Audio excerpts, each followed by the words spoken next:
Destroyed countries. Throughout history, there have been countries that stopped existing.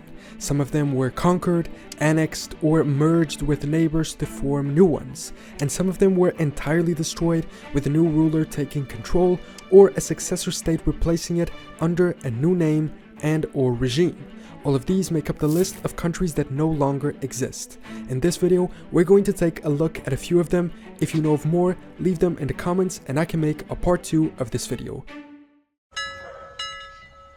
First, Poyais and the Republic of the Floridas. Poyais was a ridiculous attempt at a country, arguably a fake one even back then, by Gregor MacGregor, a Scottish soldier and adventurer, as Wikipedia describes him, a confidence trickster. It's hard to tell if MacGregor actually wanted to create this country and failed, or if all of it was simply a fraud he invented to extort money off of people. The latter is the most likely. He had fought on the side of the revolutionaries in Venezuelan War of Independence in 1812, rising to the rank of general. He captured Amelia Island in 1817 under a mandate from revolutionary agents to conquer Florida from the Spanish, and there he proclaimed a short-lived Republic of the Floridas, a country that ended when he himself abandoned the conquered island. On his return to Britain in 1821, MacGregor claimed that the native king George Frederick Augustus of the Mosquito Coast in the Gulf of Honduras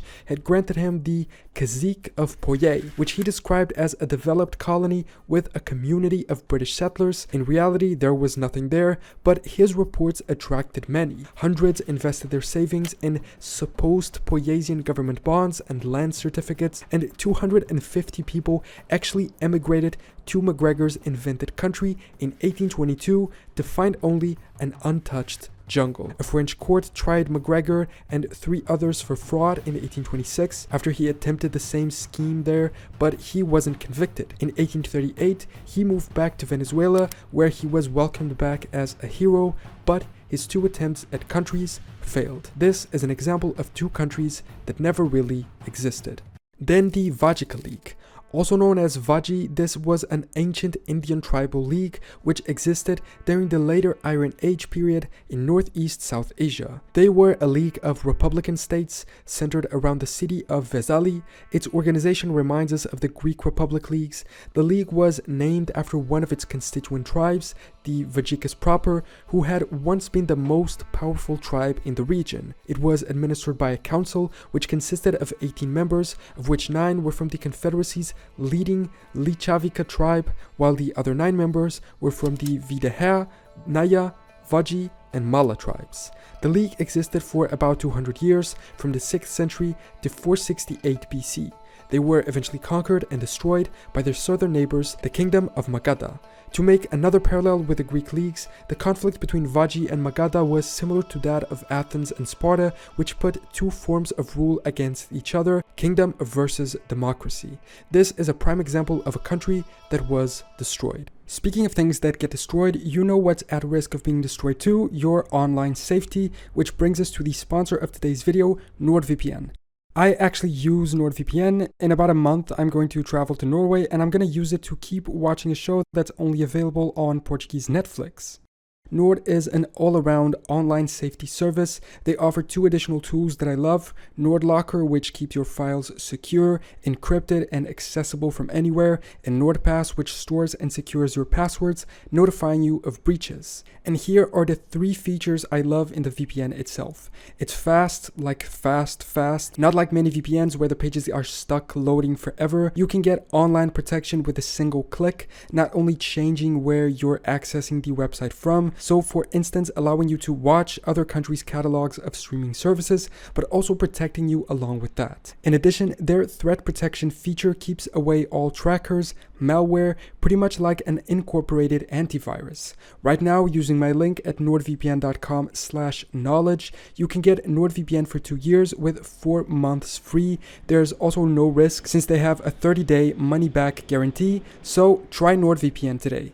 let's get back to the countries. Another republic-type government of a country that no longer exists was the Novgorod Republic. Existing from 1136 to 1478, it was a medieval republic stretching from the Gulf of Finland in the west to the northern Ural Mountains in the east, centered around the city of Novgorod in modern Russia. It prospered as being the easternmost settlement of the Hanseatic Trade League. I really want to make a video on the Hanseatic League, so let me know if you'd be interested in it. It combined both Slavic, Varangian, and Byzantine cultures, but like the Vajika Republic, its demise was mostly due to the expansionist desires of its neighbors. The Grand Duchy of Muscovy, as well as the Grand Duchy of Lithuania, fought over control of Novgorod and its great wealth. Muscovy seemed to be the biggest threat, with Novgorodians turning to the Polish for help, but with no success. In 1471, the Battle of Shelon River took place, and the Muscovy forces were victorious. In 1478, Ivan III sent his army to take the city and destroyed the Vech, which was the ruling republican body of Novgorod, destroying the independence of the city and taking the territory for himself. This is an example of a country that evolved into something else, being replaced by its predecessor, but being destroyed in this form. Next is the Kingdom of Sedang. Similar to the first example we saw, the Kingdom of Sedang was an ephemeral microstate which existed between 1888 and 1890 in part of what is today Vietnam. It was established by another European adventurer, this time a French one, Charles-Marie David de Mairena. He owned a plantation in French Indochina, and when the King of Siam began claiming French land, he convinced the colonial administration to allow him to lead an expedition to negotiate with the natives. However, when he reached the natives, he instead convinced them to form a new kingdom under his rule. I guess he was really good at convincing people. He subsequently tried to sell this kingdom to the French Third Republic in exchange for monopoly trade rights, and hinted that the Prussians were interested if the French were not.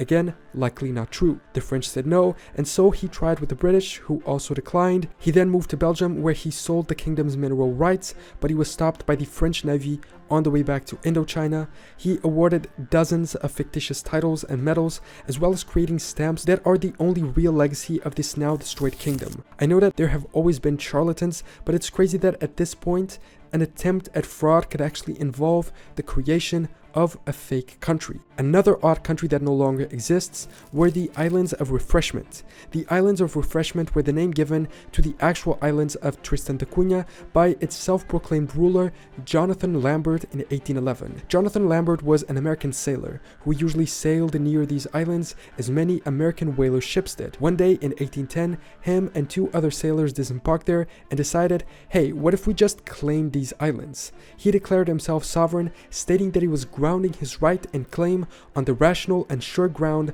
of absolute occupancy. It didn't go very well. 5 months in, he and the other two sailors drowned while fishing. 3 others had eventually joined though, and they began growing vegetables and cereals, as well as breeding pigs. But during the War of 1812, the islands were used as a base by the American ships fighting against the British. Because of that, the British eventually annexed the islands in 1816. It was a crazy idea, but compared to the fake Central American one or the insane Indochina kingdom, it was pretty reasonable. They saw an empty territory and decided to try and make a country out of it, but failing to do so, with the Islands of Refreshment being destroyed.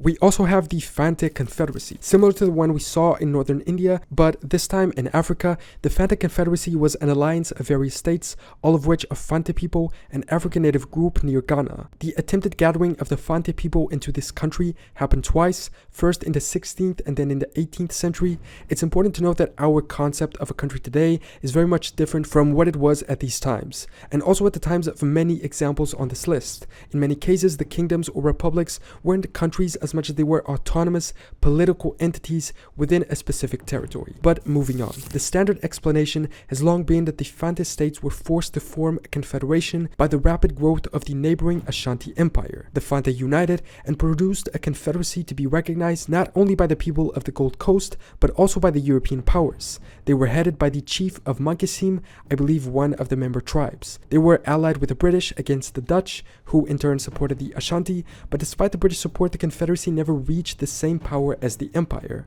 In fact, it was the British themselves that became their demise. British influence grew more and more. In 1844, the area became a protectorate of the British, who then bribed local leaders, sowing internal conflict that led to the eventual total incorporation of the territory into the Gold Coast colony. In Europe, we have the Corsican Republic. Corsica was owned by the Genoese and then conquered/bought by France, who owns it today. However, in between the two, they were very temporarily independent as their own country. In 1755, Pasquale Paoli, a Corsican statesman, proclaimed Corsica a sovereign nation under the Enlightenment principles. The newly created Corsican army pushed the Genoese out of the island and reformed a new country through a new government and the establishment of a university, receiving significant support from the British, who didn't want France to have the island. The Corsican Assembly was composed of delegates elected from each district for 3-year terms. Suffrage was extended to all men over the age of 25, and perhaps also to women, according to some sources. Their currency was minted, and the new republic was even recognized by some states, such as Tunis. Paoli's ideas of independence, democracy, and liberty gained support from philosophers such as Jean-Jacques Rousseau or Voltaire, but despite these great thinkers coming from France, the French would not have it. You see, it was precisely the Genoese failure to dominate the Corsican revolt that led them to sell their claim to the island to the French in 1767. The French invaded Corsica immediately, but the Corsicans resisted for a whole year. However, in 1769, at the Battle of Ponte Novo, they were defeated by vastly superior forces of the French, and the country was no more. Another prime example of a country destroyed by an invading force who annexed its territory. Back in Asia, the Southern Song Empire. The early Song Empire existed in what is today Southeast China. At its peak, it controlled much of East China. This is an arguable choice for the list, as throughout Chinese history, many empires existed, and only the ruling dynasties of them changed. This is such a case, but it's also slightly different from other dynasty changes, as we'll see. The Song initially held control of both northern and southern territories. Then they lost the north to the Jin in around 1127, but the Jin then lost that territory to the Mongols in 1234. In 1271, the new Mongol Khan formed the Yuan dynasty, and by 1279, he conquered the southern Song, defeating them at the Battle of Yamen and destroying their dynasty, reuniting China through the rule of this new Mongol Yuan dynasty. The Song were extremely developed as a state. Technology, science, philosophy, mathematics, and engineering flourished during their era. They were the first in world history to issue banknotes and the first Chinese government to establish a permanent standing navy, as well as registering the first recorded chemical formula for gunpowder. They were ethnically Chinese, but were replaced by a new set of rulers of another nation, the Mongols, which did however embrace Chinese customs to rule this land. The Yuan dynasty may have been an empire in China, but the Song were a true Chinese empire, and their country was destroyed by these invading forces. The Yuan themselves would also see their dynasty fall by 1368, being pushed back into Mongolia and replaced by the Ming, restoring Chinese rule of the Chinese people. And finally for this video, Tanganyika and Zanzibar. Tanganyika was a country that existed from 1961 to 64, preceded by British colonial Tanganyika territory and by German East Africa, which colonized the territory from the natives, while Zanzibar was a sultanate existing from 1856 to 1964. Their territories varied over time and at one point only consisted of the Zanzibar archipelago itself. They were initially a protectorate of Oman, then the British being fully independent every now and then.